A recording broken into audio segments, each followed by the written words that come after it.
你以为你进了一个100人投资群组，小心，里面99个可能都是演员，而你就是他们眼里唯一的那只猪。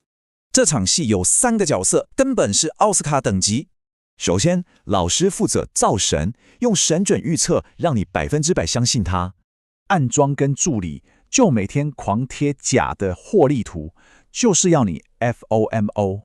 等你上钩了，他们不会直接叫你汇款，他们的手法更高明。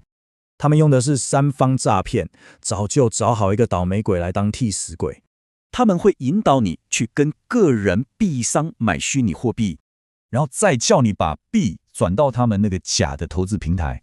你钱一转过去，整个群组砰，直接解散消失。等你发现被骗，跑去报警，警察根本找不到这些演员。警方唯一能查到的金流，就是你汇出去的那一笔钱，而这笔钱最后进了个人币商5兆的户头。他根本不知情，就只是赚了你几百块的手续费而已。